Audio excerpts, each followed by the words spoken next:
Welcome to the Couple Money Podcast, where we discuss building up your marriage and your net worth. Here's your host, Elle Martinez. Do you remember how things were the first few months after you got married?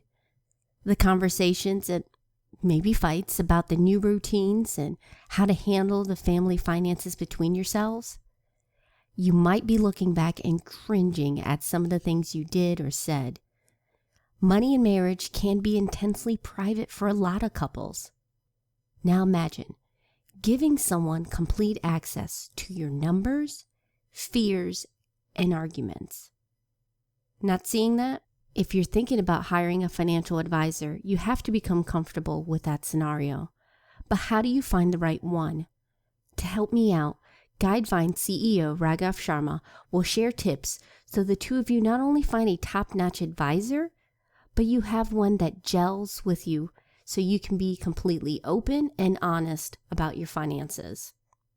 In this episode, we'll discuss situations where a financial advisor can be a huge help, what you two need to do before you reach out for that advisor, and questions you should ask and red flags to watch out for. We'll also get into how Guidevine can streamline the process for free. Let's get started.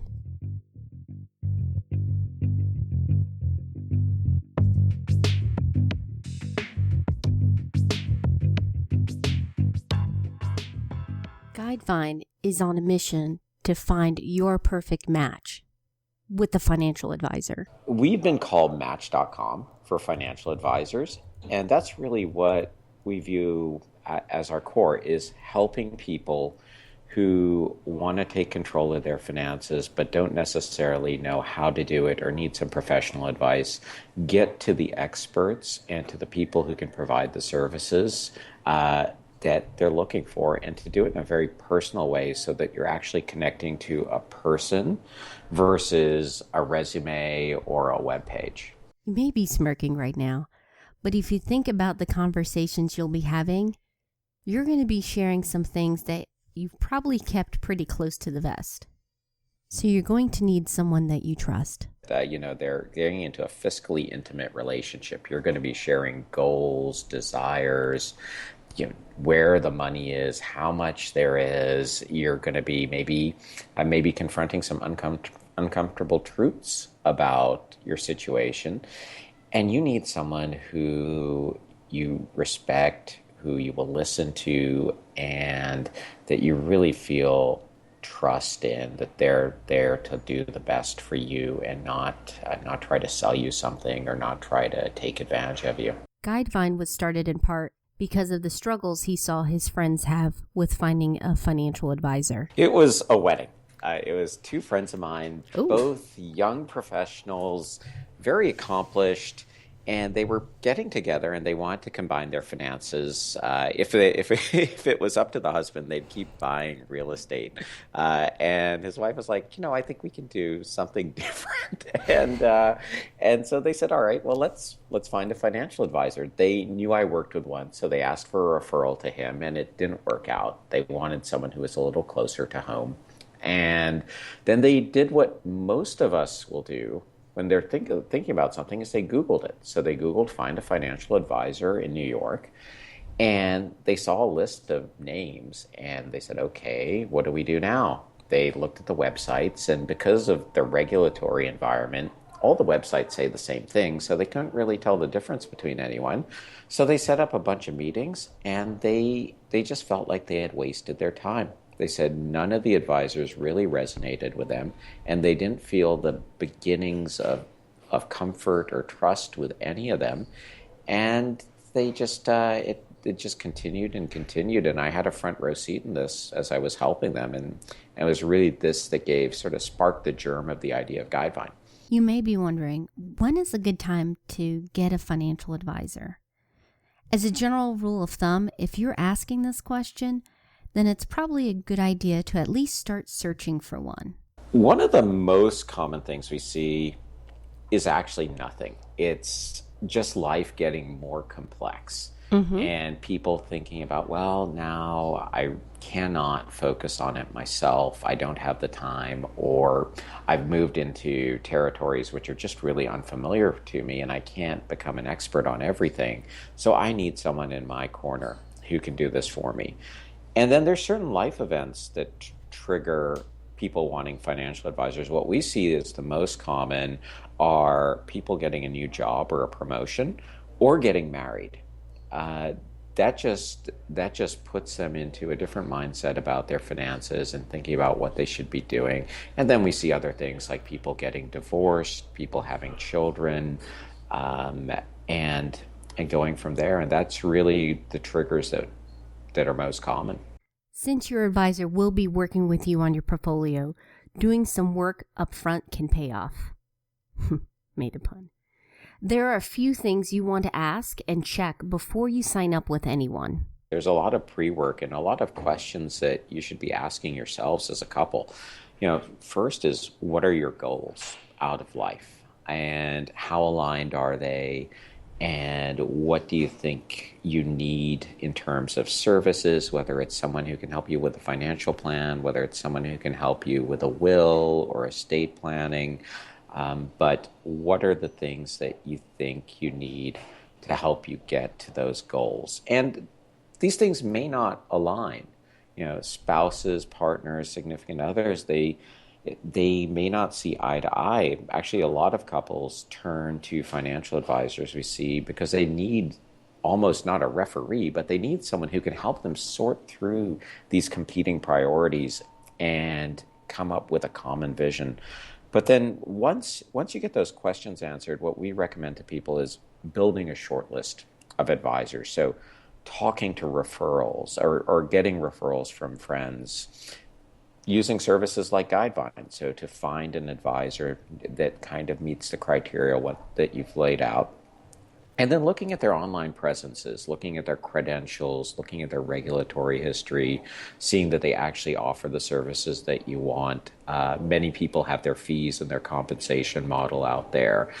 And once you've got that short list of advisors, taking the time to interview 3, 4, or maybe even more of them, because there's just a variety of advisors and people don't have exposure to that, so they don't necessarily know what they could achieve or what types of people they could work with. And so we always recommend people meet with at least 5 advisors. That sounds daunting. That sounds like a lot of time, but hopefully this is, a 5, 10, maybe even more year relationship that you're going to have with someone. So it comes back to taking that time. While there are plenty of talented and well-intentioned advisors, there are some who don't have your best interest at heart. So how do you protect your finances and weed them out? Once you get in the room with them, then one of the first things for couples is you want a financial advisor who's going to start off the meeting and they want to work with both of you. And they want both of you involved in the process, in the decision making. It's a red flag if the advisor just turns to one person and focuses on them, or tells one of the people in the couple that, look, don't worry about it, just tune out and we'll take it from here. That as a couple is not a financial advisor you want to work with. And besides those red flags, make sure, if you haven't already, to double check their regulatory history. It may uncover some bad eggs. Yeah, absolutely. I think the regulatory history is fascinating because it's all there for consumers to find. And I think it's the single most overlooked thing. We've seen things in people's backgrounds that oh, wow. Yes, it's best not to talk about them, but we were just shocked that these people could be practicing financial advisors and have these things in the public domain that people don't bother looking at. It just shocked us. We covered a lot, and you might think that you just don't have the time to do the search. Well, Guidevine might be the shortcut for you then. It's completely free, for consumers. And we take people through a Match.com style process where we ask them a bunch of questions about what they're looking for, what money they're looking to put to work if they're looking to put money to work, life stages that they're in, anything else that helps us narrow down a set of advisors. And then we give them 10 choices of advisors. And we show them videos of every single advisor because we think showing the advisor in real life, talking about themselves, about what makes them tick, what would it feel like to work with them, is what sets the personality and starts to build that level of comfort that a consumer might say, hey, I want to work with her. Let me pick up the phone and set up an hour meeting. And really everything that any meetings or reach outs are initiated by the consumer. The advisors aren't even aware that people are looking at them until someone sends them a message or calls them and says, hey, I saw you on Guidevine, or I came in through Guidevine and I think there might be something here and I'd love to either talk on the phone or Skype or walk into your office and spend an hour or two talking about what we could do together. And that's what the vast majority of people do. There's a few other ways. We have consumer concierges who, if you're struggling to know what questions to ask or what you might be looking for, or you're looking at your matches and you can't quite tell the difference between them, we're happy to jump on the phone and help people think through those choices. And then the third is we have a set of directories for people who are a little more self-directed and they just want to filter through by, okay, I'm a dentist and I'm looking for someone who can do college planning and estate planning, and I have $250K, and let me see who. I don't care where they are in the nation as long as they're registered to work with me, and let me see who pops up. In case you're curious, Guidevine has some tight protocols for financial advisors before they become part of the network. Now, for advisors, what we do is, one, we only work with fiduciary advisors. So we don't work with people who aren't governed by that having to work in the best interest of the clients all the time standard. And then we enforce certain size and experience minimums to get on the platform, so that way people are working with experienced advisors who have the necessary processes and work tools in place so that nothing goes operationally wrong. And then we interview them to make sure we're a good fit for them and they're a good fit for us, so there's an alignment of interest. And then we do, for anyone who wants to come on board, we do a due diligence on them. So we look at their regulatory background, we look at their criminal background, their civic background, because we want to make sure that they are quality advisors and they're good eggs, and we're not putting consumers into situations that we wouldn't be comfortable ourselves. Finally, if you're not happy with your financial advisor and talking things out hasn't helped, then it's time to consider finding a new one. You and your financial advisor should be partners on the same page and able to communicate openly and freely if you're going to reach your goals.